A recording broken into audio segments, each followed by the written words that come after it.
Well, it's official. After a few short months of purchasing and owning a number of ARK Invest ETFs, I have officially closed my positions at a loss. What's going on, guys? This is Nick with Nick Does DGI, and thank you for clicking on today's video. Why on earth have I paper-handed and got out of Cathie Wood's beloved ARK ETFs? I hope you find some value out of this video, and don't forget to hit that like button. So let's get into it.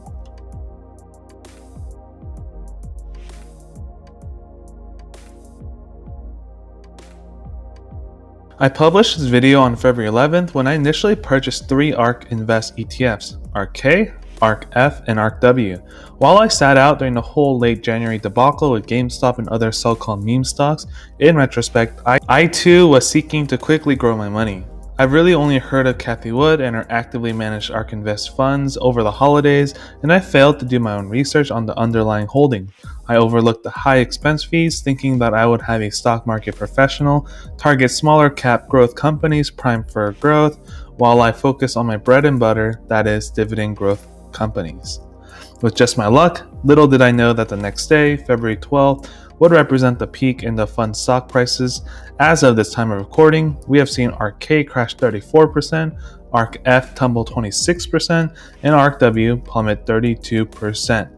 By no means am I discrediting the work that Cathie Wood has done with her ARK Invest over the past few years. I admire the thematic investment strategies over at ARK Invest. Despite the recent downward trend, ARK, for example, still comes out miles ahead of the S&P 500 since the beginning of 2015. ARK has a compounded annual growth rate of 34.49% to the S&P's 14.05%. So why have I sold out? The answer is as simple as staying true to my investing profile and risk tolerance. The stock market has been unpredictable during 2020 and so far in 2021, to say the least. Moving forward, as a conservative dividend investor, I worry for a number of things in actively managed growth funds that proclaim to outperform the market over extended periods of time, namely high volatility, inflation, and low liquidity and valuation in the underlying fund's holding. The first thing I worry about targeted actively managed funds like ARK Invest is a high volatility relative to the broad market. Beta is a measure of volatility investors can use to gauge how much risk a given stock can add to one's portfolio. A high beta means higher risk, but that also means greater rewards. For instance, ARK has a beta of 1.55, meaning that this ETF is expected to be 55% more volatile than the overall market. That being said, if the market is expected to go up by 10%, then ARK with a 1.55 beta could rise by 15.5%. Conversely, a more conservative dividend stock like AT&T has a 5-year beta of 0.04. This means that AT&T is only 3/4 as volatile as the market, and a market return of 10% would mean a 7.4% gain for the company. I don't necessarily think there is a wrong or right answer investing in high beta stocks. After all, that is how you can achieve returns that far exceeds the returns of the S&P 500. However, if you do choose to invest in ARK funds, please be aware that your holdings will most definitely be volatile. Some years you might be 50, 60, or 70+% up, whereas in other years you could be down 30, 40%. And speaking for dividend and income investors seeking to earn predictable and stable dividend income to fund their retirement, highly volatile stocks can be an unwanted X factor keeping you up at night. The second thing I worry about is the return of inflation and its effect on the stock market, particularly growth stocks. This headline news recently came out showing that the Consumer Price Index rose 4.2% for April of 2021 from the prior year, which is the sharpest rise since September of 2008. I think many fiscal hawks were worried about a spike in inflation following the multiple fiscal stimulus packages passed over the past year to fight the economic effects of the pandemic, and these worries might have come to fruition. History has a tendency to repeat itself. Inflation is not a new concept, as we saw extended periods of high inflations during the 1970s and 1980s. And we've already seen a ton of money in circulation printed just in the past year, and coupled with historic low interest rates, this has caused the stock market equities to reach all-time highs when many companies had yet to recover from the pandemic and the real estate housing market to go berserk. So how does this impact stocks? Simply put, Rising inflation means that input prices for products and goods are higher, consumers can purchase fewer goods, and revenues and profits of companies can start to decline. And during periods of high inflation, governments will usually increase interest rates, which negatively impact companies' ability to borrow cheap money. During rising inflation, value stocks that have strong, predictable cash flows are less impacted than growth stocks who often have little to no cash flow, which makes it harder to justify stretched valuations. Cash flow is king. This recent piece of inflation news appears to be icing on the cake for the sector rotation out of tech and growth stocks that's been ongoing since the beginning of the year. Due to the higher than expected inflation, there is fear that the Federal Reserve will increase interest rates as early as end of this year. Year to date, many of the top ARK holdings are down substantially. Tesla, the largest holding at ARK at 10%, is down 21% year to date. Teladoc, the second largest holding at 6%, is down more than 31% year to date. And Roku, the third largest holding at 5%, is down 1% year to date, and the list keeps going on, showing more red. Meanwhile, the S&P continues to climb and reach new all-time highs, having gained just under 13% year to date.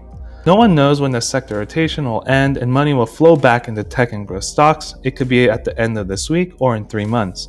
But for my own personal investment strategy, I believe that my dollars are better spent being invested in quality blue chip dividend companies that will continue to pay me increasing annual dividends year in and year out.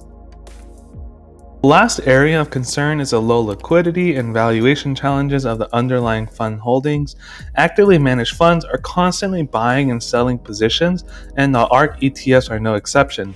You can sign up for email alerts on ARK's website to receive daily intraday trades, and you can see which stocks are being bought and sold for that particular trading day.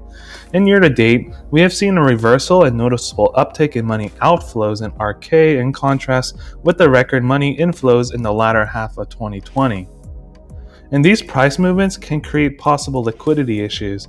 ARK ETFs have multiple 15+% stakes in a handful of small cap companies whose shares are often illiquid and potentially hard to exit when redemptions surge. These smaller companies tend to have lower daily trading volume, and as the money outflows increase, the underlying securities have to be sold, creating a never-ending cycle to a declining share price. So if ARK ETFs are out of the picture, how else can you gain exposure to the small cap growth stocks? One ETF I am possibly looking to add to my portfolio is a Vanguard Small Cap Growth ETF, ticker symbol VBK. This ETF seeks to track the performance of the US Small Cap Growth Index, which measures the investment return of small capitalization growth stocks. VBK currently sells for around $267 as the time of this recording and is currently up 0.5% year to date. With over 647 holdings with a median market cap of just $6.7 billion, this ETF only has a 0.07% expense ratio. Price to earnings ratio is 37.3 with a 17.8% earnings growth rate. To me, VBK represents a more diversified fund.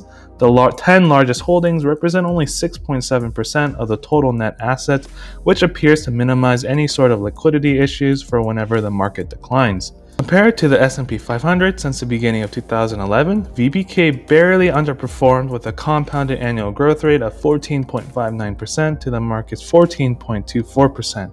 But this is factoring in the recent rotation out of tech and small cap growth. VBK will have actually outperformed the S&P 500 if this comparison was until the end of 2020.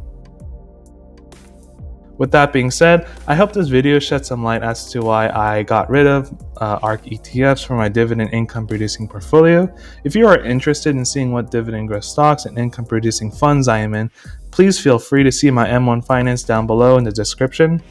And please use my referral link if you are interested in starting an account with M1 Finance.